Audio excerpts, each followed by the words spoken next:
Are we going? Go for it. Okay. Some people may say that your new album is more mature. Can you describe the feelings that inspired that album as opposed to your first one? So for our first album, well, first off, Eric, one of our guitarists, wasn't in the band. So him not being around for the initial writing for our first album made it a very different thing than the way we wrote it this time. Everything we did on this album was a lot more intentional, I think. It was like, we kind of went into the writing process knowing how we were going to go about doing it. Not knowing exactly what it was going to sound like, but the things that we wanted to incorporate. Whereas on the first album is a lot more it's like one of the only things that building I, like, a song as we're recording or as we're writing.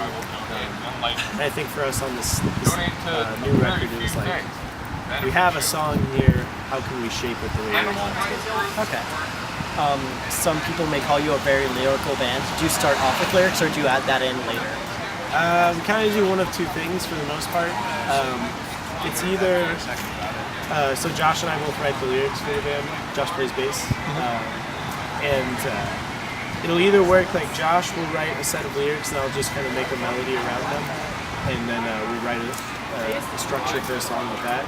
Or I'll write pretty much like a full-on structure of a song with lyrics and vocals. And then occasionally we'll do something where we want to leave room for Josh to write lyrics. So we'll write a song that uses like hip-hop lyrics, usually like A$AP Rock. Where like we use A$AP Rock lyrics because it's like wordy the way Josh writes. So it leaves room for a lot of syllables to fill up with like what Josh writes kind of from the heart. So it's not like it necessarily like, well, this is the amount of syllables you have to use, but we know kind of how to shape it around it. Okay, good. Would you say that touring inspired your new album? I don't know. I think it kind of had to, just because it was such a huge part of our lives. I think it made us worse people and also better people a lot of times. And because of that, I think as you change, it's like if you're writing sincerely, I think as you change as a person, you just naturally tend to write differently, or you should. You know, if somebody writes the same way every year of their life, they're like, I don't think they're writing very honestly. It's like if you expect the same record out of 5 individuals every year, or even every 2 years, which is worse. It's like, if you expect that every single time, I think you're expecting something that's not honest at all, or not sincere, because it's not coming from who that person actually is. Unless they stay the same person forever, in which case it's like, I don't really care to listen to that many times you explain who you are. Okay. My next question was going to be asking about tours often seen as like a glamorous thing, but you said it made you a better and worse person. Can you go into that a little bit? Yeah, I mean, it's in this day and age, it always scares me that people think that it's a glamorous thing, like to think that it's like the way that people thought it was in the 80s, you know, or like even in the 90s, like when it was a profession that could be done in a way where you could really like make money and be comfortable while you're doing it, and be partying and having these crazy times. Like I think that's such a lost idea of what it is, that it's like, all it is you're driving, and you're sleeping, and you're waking up, and you're playing a show, and you're driving some more, over and over again for as long as the tour is. It's like, this one's 6 weeks, so we're almost done with it, meaning that we've done like 5.5 weeks of just that over and over again every day.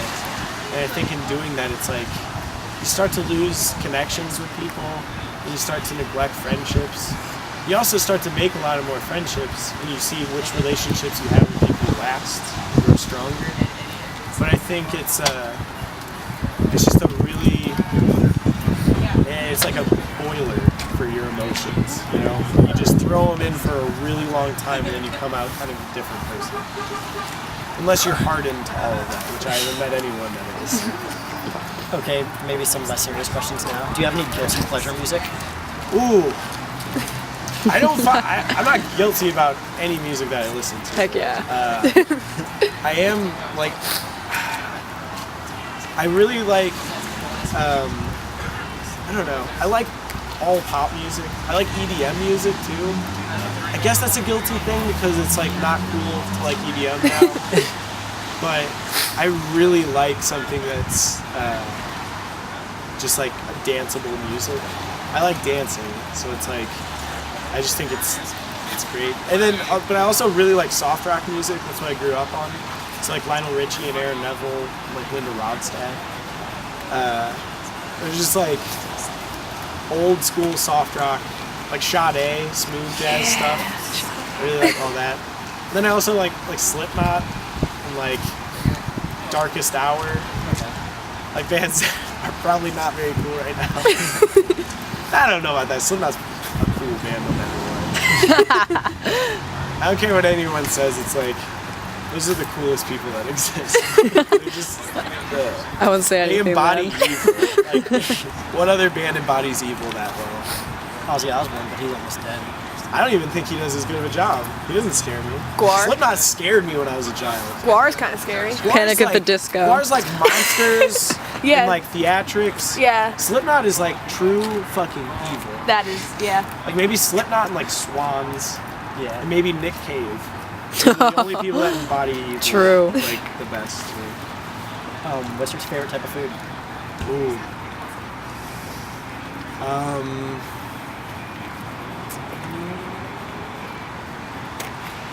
Maybe sushi right now. Okay. I don't know. I've been getting this. I never ate fish until like 2 years ago, and now I'm just like gotta eat as much fish as I can because I love You it. gotta catch up. Sushi is so good. Yes. Eel sushi. That's It's where either it's at. sushi. Yeah, it's either sushi or like cheesesteaks. I like Okay. cheesesteaks. I think that should be it. I have a question. Okay. If this is just something that we were talking about in there, if you and all of your family had to get the same tattoo, what would you get? Oh man. If it was gonna be funny, it would be based around Seinfeld. Because Perfect. everybody, like that's like the most nostalgic thing in the world for me is like sitting in front of my parents' bed with like my brother and sister and all of us watching Seinfeld. And, like I think it would be something Seinfeld related. But if it was serious, it would probably be if you're familiar with Uncle Wiggily.